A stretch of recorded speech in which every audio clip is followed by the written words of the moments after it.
new free ni pibang yang đây mình và buồn sang đây chế đây lại chính lứa tuổi bản này qua đây có mày đúng hàng là dịch lên biết ao vừa đặt có bồi bố là tướng cả đã buồn sang đi gà ra lại phù hợp ngay là rung rang gặp được nguồn vắt dòng tay lại mình và khom tuần để chào mím sẽ mất có lại pro mạng lên bình Singapore thì giàu tôi chức nhân quyền thế giới này nó đấy bình dọn này là vừa cấp nhiều khăn và mạng hội đang là xem lằng cắt lại gặp rõ nhiều nè nên lo con mày dịch lên vì vào một vài mày tiện lên mày mò sao video hàng lần thư đã buồn sang đi cả về xem lằng đang bồng một tề mông của bạn đã buồn sang nó mày độ này này lại gặp tiền cho pan đây dòng đời buồn sang lại hình lần ta mất dòng đời đặt hồi ghi mắt vậy thì lần chọn Việt Nam đa lần một đôi ô giờ nghiên cứu lên tràn đẹp đến cho pan đây mày vả nên từ này mày mò mạng như giàu tin tức cập nhật trong ngày đúng của mình đúng về buộc lại như vậy về tổng hợp lại chun cái rim thun rim plan là đặt sau năm rồi về đoạn rồi bua kim tụ chung yếu nuôi rồi mạ vợ hàng lại cái cào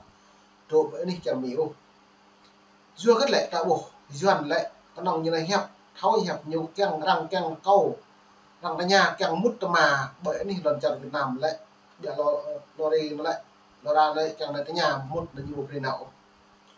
sang bên nên ta bị được bố mà vợ hiện giờ tổ chức nhân quyền hùn khả bởi hội đồng bảo an Liên Quốc xăm những môi chung mong bạn nguyên nhân lý do nó đây đã bố này lần chọn Việt Nam nhiều hội của mạng đang bốc là sao không nhiều dua ghét dua tê pi bằng rõ rằng càng trốn từ đạp Việt Nam nhiều frame đi trốn lên nhiều frame thật là ngay cả buồn sáng vừa đã này là những bạn như là đáp ý tôi bỏ màu của lại cái create ý lên trốn ý là màu màu của lại cả đâu như này vừa cái lại nó nói cái lại tung lùm ta mình đã tạo một xem lăng ô tạo bộ lại rằng lười đại hết cả đã buông nhạc ra lại cái khảo nó luôn nuôi lệ lại cái khảo lại dọn cơ tôn giáo dọn mà nhân quyền dọn mà xong giờ các nhân quyền tôn giáo lại nhiều hướng đều vẽ đi tài nguyên thế đặt lệ này phẹn lại chỉ là cái nhầm bạn phận đã buồn sáng đã cố lắm chỉ là cái nhầm duyên cả cái bạn này lệ nó trong lệ tô lương nhân tâm mà tôi nhân lương tâm đấy là gặp đoạn là thông tin báo chí nó tìm lý do đúng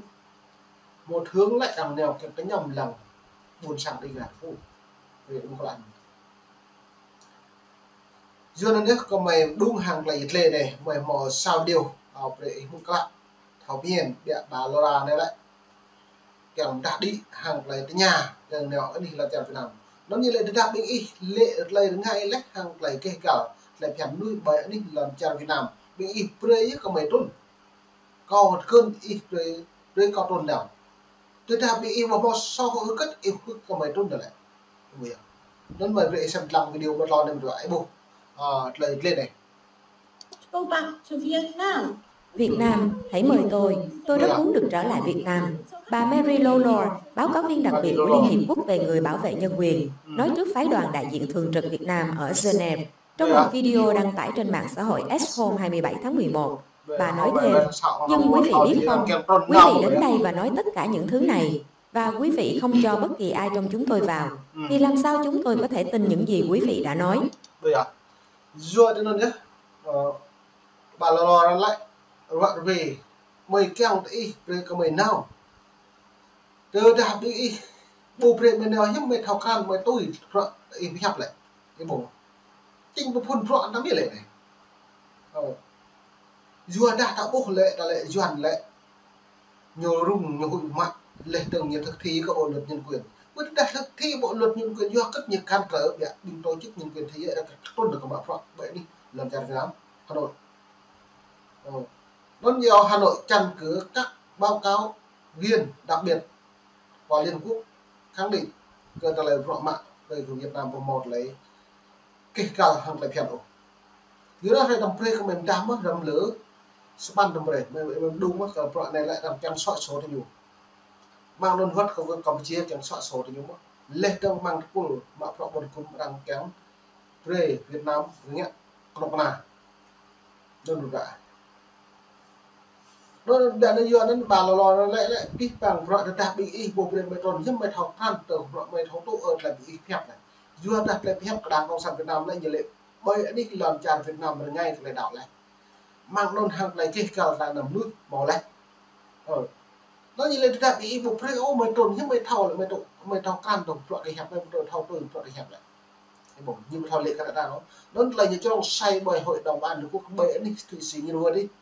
còn đây rồi này nó mới về xem lăng đứng lấy về bẹo và về bu. Báo cáo viên đặc biệt của Liên Hiệp Quốc không phải là trường hợp duy nhất bị từ chối. Dù nhiều lần đề nghị được thị sát Việt Nam, Văn phòng Cao ủy về Nhân quyền của Liên Hiệp Quốc hôm 27 tháng 11 đưa ra một cập nhật cho hay chính phủ Việt Nam trong năm 2024 đã từ chối 2 đề nghị thăm quốc gia. Dựa đến rằng rạc lệ mạng mống 2024 đến 2025 này bu tụ chung úp thua vắt như từ chối rằng nó là toàn thế giới bằng mọi làm cha bởi Úc sẽ làm cha Việt Nam từ chối của bọn rằng kèm đó xem lòng tự do nhân quyền tôn giáo tại Việt Nam này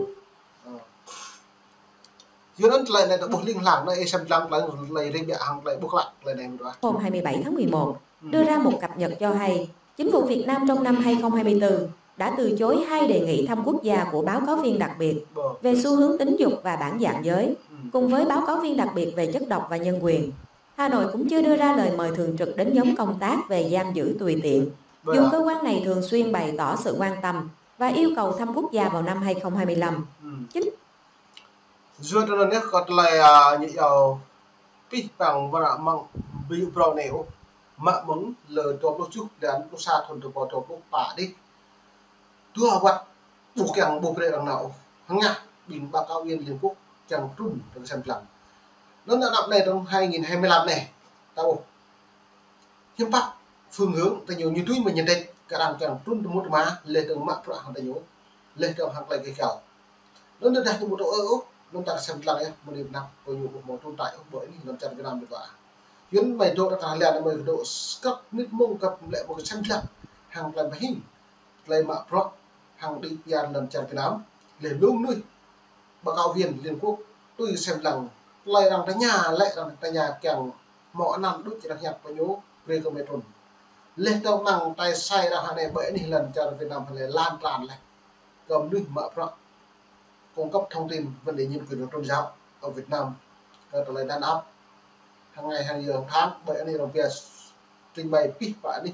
hội đồng bảo an quốc tế giữa cái lệ này lại từ đây như khi tốt vậy mồm lần tắm những đằng phê và trở lại nuôi hố phần lạ lá lên trong tuyến đã đi có pít bằng trọng tất nhiên chẳng do nó những khi tụ duy nhất thâu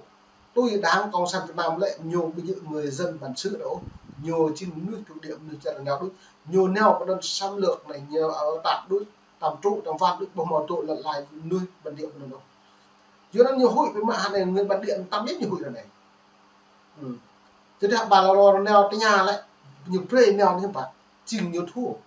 mọi người rằng neo tam hàng lại cả rằng pre lại cả thêm bây giờ được từ nhận tự do tôn giáo này tự do thông tin này tự do báo chí này tự do ngôn luận này cất nặng nguồn sang càng nhiều dân chủ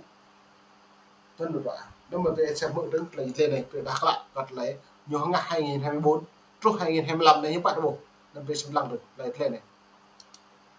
có sự quan tâm và yêu cầu thăm quốc gia vào năm 2025. Chính phủ độc đảng cũng đã từ chối đề nghị viếng thăm của 6 báo cáo viên đặc biệt trong các năm 2020-2023.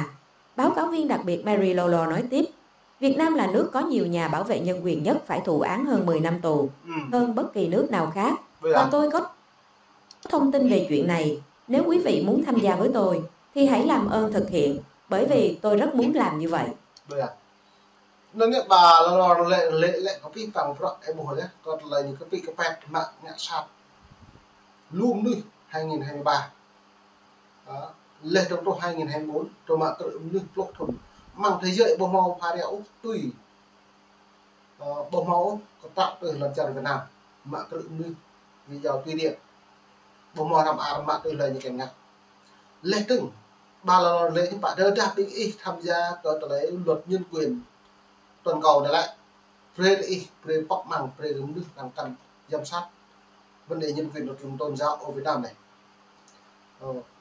nó là mong ni bắt nắp tôi là 2025 này đã bồi này mong ni bắt nắp từng là riết rằng đều chiến lược còn nhá dù nó có mình đặc lệ tại Úc còn là nhắn là hàng 2023 2024 ở như bộ chung Úc còn còn mạng hội đồng bảo an Quốc chẳng một mà dù các mình đặc lệ này là mình đặc lệ này là do các bạn đuôi linh buồn sang đây cả đã bỏ lại họ đang lui đã mi quan tâm đã đi hội đồng liên quốc làm tại đột đại chứ một lần đột đại sang nó mạng nó nào cả dù nó mình phải buộc lệ là điều đấy mà tôi 2023 2023 trước 2024 lên này trước 2025 để làm trực tiếp giám sát là nhiều đúng không là ngập rồi nó đến đây mà rồi đồng lại là span vậy bộ này từ đã muốn đi con nắp doanh những bộ Âu rằng dưa hoặc là duyệt dần cho bật đèn xanh người dân bản địa gọi là thi bộ luật nhân quyền này nên là lý buồn sang một và còn buồn sang khắp những mà mình vô tên mình đủ đi lại cặp cái mồm đi tao bàn là thì bạn